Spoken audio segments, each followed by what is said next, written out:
I just met her. Well, she said she met me when I was pregnant. She helped me choose a bikini, like that was like one piece. Because you're pregnant, yeah. Okay. So that was 12 years, 13 years ago. Oh, wow. And then I saw her again in Alabang recently. Huh? Now in an intersection again, my life. Yeah. So exciting. Well, you all know her. She's the daughter of Paquito Diaz. She comes from a showbiz family, the sister of Jocko Diaz. And then she entered showbiz at a very young age. She'll tell her story later. And then she left showbiz and joined the corporate world. And then she felt that God wanted her to leave that job. And now she's going to tell us the things that God is doing in her life. And we're so lucky because this is her first time to share her testimony. Yeah. So, get Three in a ready. row. All three? Carmi, Daniel, and her. Carmi, Daniel, her, and how about Kim? Was at least first. No, Kim, hindi naman yata. Yeah, so you can get your recorders ready. Yeah. And, depends. Sometimes we like to do Q&A later, but we'll find out. So, please give a big Kapamilya ABS-CBN Fellowship welcome to Ms. Cheska Diaz Morales. Thanks, Cheska. Diane, thank you. Well, good evening, everybody. Of course, iba dito kilala na ako, no? Si Cheska Diaz, not Cheska Garcia, okay? So it's Cheska Diaz, and I'm married now, so it's Morales, okay? So, my dad is the late actor, Paquito Diaz. Kilala niyo ba si Paquito Diaz? Show of hands, I wanna see. Oh, yes, Dad, they know you. So, okay, so that's my dad and my brother's Choco. And I'm 42 years old. I'm married already. I have 3 kids. My eldest is Kiko Estrada. I had him with Gary Estrada. Kung meron sa inyong showbiz that, ayan, siya. Okay, kilala niya. Okay. And then after that, I got married and I had my 2 kids. So Stefan is second child. Stefan is 18. And my youngest is Gabriela. She's my daughter. She's turning 13 January. So basically, that's who I am and my relatives and stuff. Okay, so pagbigyan nyo na ako kasi this is my first time and I really don't know, but I researched and I studied what I'm gonna say because I know God wants to use me. Okay, I want to thank God first, of course, in anything. I want to start with thanks and gratitude, so if you could join me in a simple prayer. Lord God, thank you so much for using me as a vessel. And I'm honored and I'm thankful and grateful no matter how nervous I am right now. I thank you and I know, Holy Spirit, that you will help me speak your words and help for me to touch hearts. And the seed that you're going to plant today, that these people who are listening, you will touch it and you will do something great in it. So I thank you, Father God. All this I pray in Jesus' name. Amen. So I thank you guys for giving me this chance to speak. And I'm going to start now. Okay. So, I was born again 1995. I was brought to church by my mother-in-law. She's Pearly Arcache Morales. I love her. Usually, di ba, pag biyanan dito sa Pilipinas, galit tayo sa mga biyanan, di ba? Pero itong biyanan ko, sobrang bait. Tapos marami siyang tinuro sa akin. Naging best friend ko siya. Naging second mommy ko siya. Siya ang nagturo sa akin almost lahat. Kasi nung lumalaki ako, I love my mom. I'm loyal to yung totoo kong nanay. Mabait din siya. Pero ang mama ko, hindi siya magaling magturo. Pero marami siyang magagaling na bagay, pero ang nanay ko hindi magaling magturo. So, ang mother-in-law ko, yung biyanan ko, magaling siyang magturo at saka very patient siya. So, tuwang-tuwa ako at napakilala niya ako sa Diyos. So, yun. Okay, so 1995 yan. Tapos pinakasal ako 1996. So, ano ba ang ginagawa ng Diyos sa buhay ko from 1995 hanggang ngayon? So, ang una niyang actually pinakita sa akin is yung ugali ko na tinitingnan ko ang sarili ko at kinukumpira ko ang sarili ko sa iba. Lahat tayo nagdadaan sa ganyan, lalo na pagkabata. Lumaki ako 18 years old ako, nag-artista na ako. So, syempre, nakita mo naman yung katawan ko, hindi naman ako yung maliit na babae, di ba? I'm not like Diane, petite, maliit. So, malaki akong babae, malaking mga buto. So, pagpasok ko ng show business, parati nilang sinasabi, I'm 5'7", my height is 5'7", wala yung takong ha, 5'7" talaga. Tapos malaki akong babae. So, 130 pounds ako noon. So, that was actually ideal weight for my size and my height. So, pag nasa harapan ka ng camera, 20 pounds bigger ka. So, pag kailangan na lead ka ng cinema, di ba kailangan maliit ka, mas maliit ka dun sa lalaki. So, parati kong naririnig, nung ako'y nag-artista is kailangan mong pumayat, kailangan mong magpapayat. So, parati hindi ako happy sa sarili ko, hindi ako proud sa sarili ko, hindi ako confident. So, my self-esteem was so low. And I would always compare myself to other actors and through other actresses and say, I want to be like her, I want to be thin. So, syempre, pag ganun ang thinking mo, pati yung desisyon mo sa buhay mali. Magte-take ka ng kung ano-ano para mabilis kang pumayat. Tapos pag nagaganon ka, wala ka sa tamang utak, mali din yung desisyon mo sa buhay mo, di ba? Nagdaan ba kayo sa ganon? Parang tahimik na. Perfect to. Itong fellowship nyo, Dayan. So perfect. Praise God. So anyway, yun yung nangyari sa akin. So, basically, that's what happened. So, I did not love myself completely. And so, God slowly showed this to me. He told me, Cheska, how will you be able to really love others if you don't love yourself? It is very important to God to love yourself. Accept yourself. Your eyes that you don't like it. Accept it. There are other people who can't even see. See? So, things like that. He slowly showed this to me. He just didn't make me realize this overnight. It was years.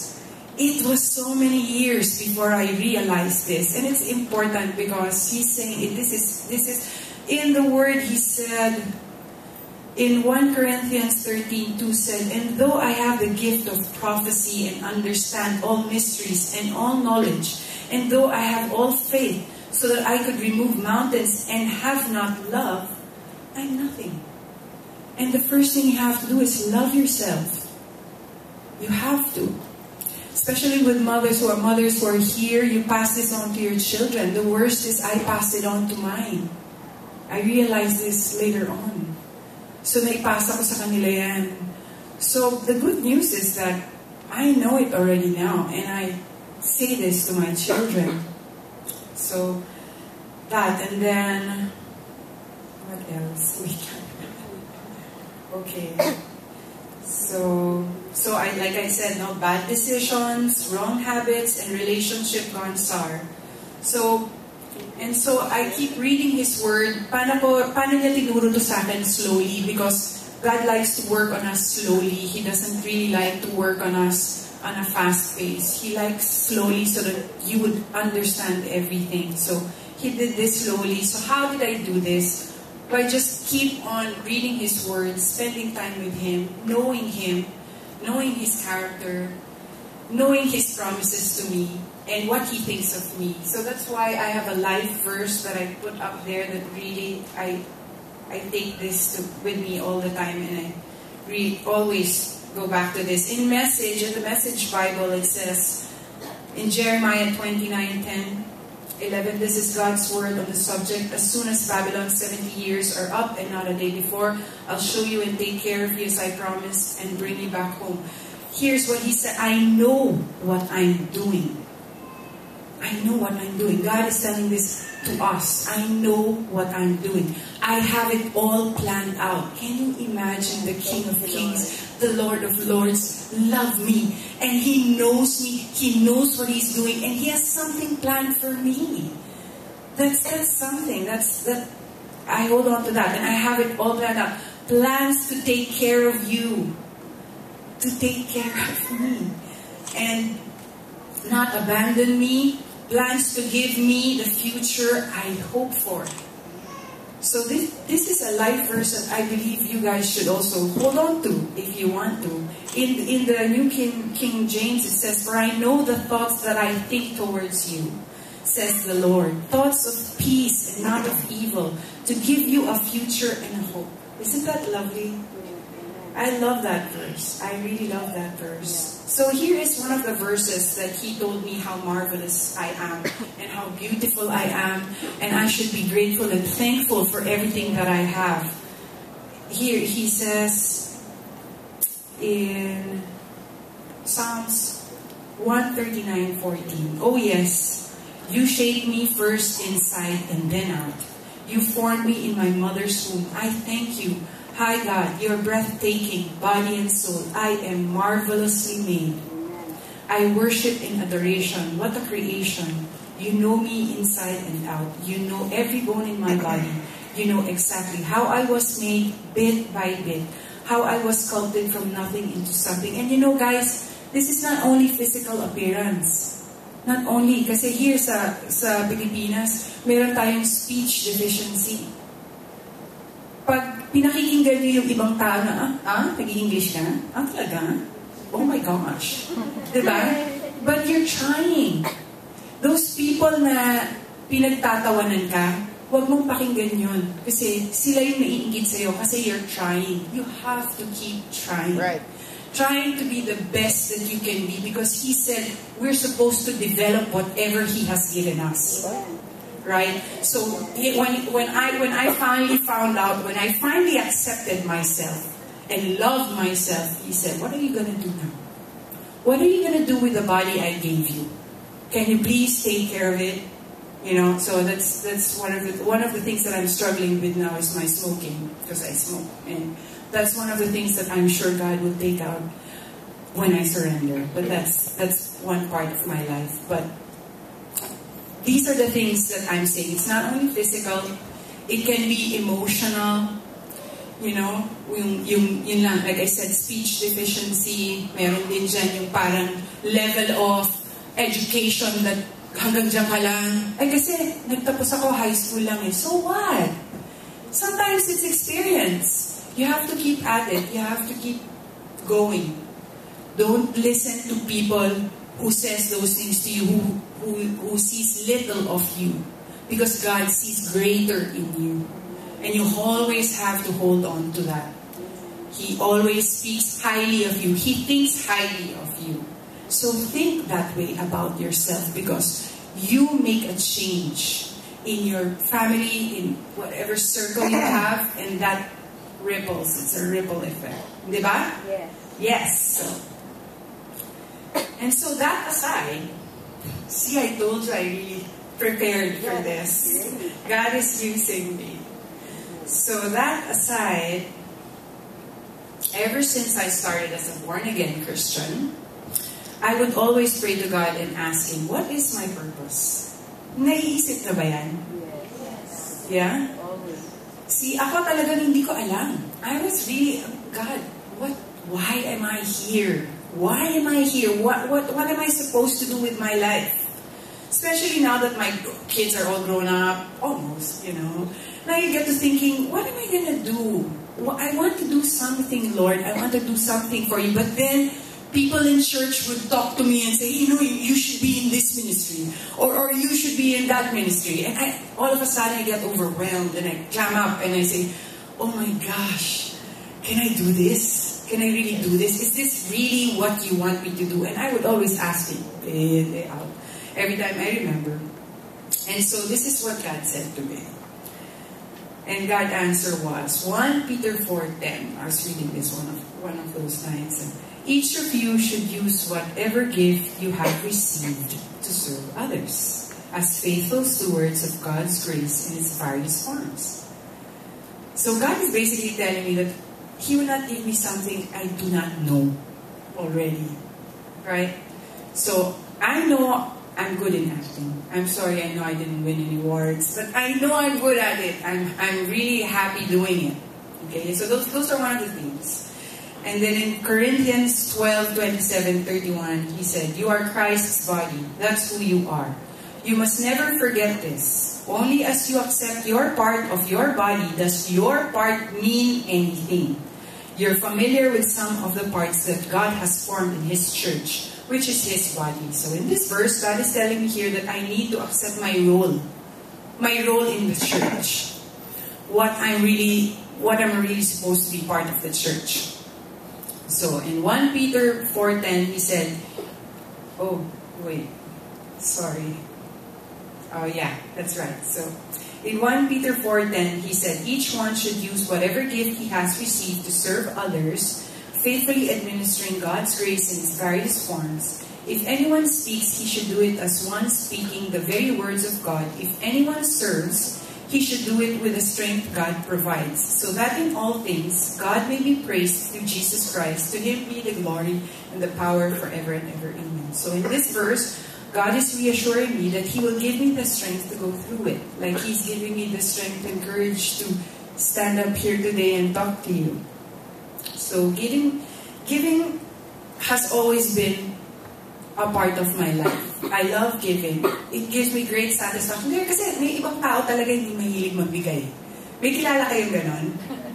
Hindi. Let's just be honest. Di ba meron ganon? Tiga Ilocano ba yan? Or something? Yung mga tiga Ilocano. No, but there are. Because sa pamilya ko, ako at si Joko mahilig kami magbigay. Whether material or time. Mahilig kami magbigay. Pero yung dalawang kapatid na babae, they're not. But I'm not saying that they're bad. They're good people, but that's not their forte, the giving and all that. So basically me, I love doing that. It gives me great joy to do so. And spending time with children, I love that. It gives me great joy and pleasure to be with kids and teaching them. And of course, the elderly. I love being with my mom. I love being with my mother-in-law. And I love being with their friends. Oh my gosh. You'd see me sometimes spend time with us. What do you guys want to do? And these are old women, 65, almost 70. And I would rather go out with them than spend time with my friends, with my real friends. So I guess God is telling me this is my calling. I guess it's my calling. Maybe I should be in the widows ministry and stuff like that, or the children's ministry. So these are just things that I'm sharing to you so that maybe you can find out also what it is that you're really good at and what God has given you as a talent. Because when I was growing up, not like me when my children are growing up now, when I was growing up, my mom and my dad would always say, "You're an actress." That's it. Galing kang umarte, that's it. They would not tell me now, "Hey, you really love to give, huh?" Or it's not their forte to say that to me, or it's not been their, to say that. I don't know if this is also normal to you guys. Is it normal?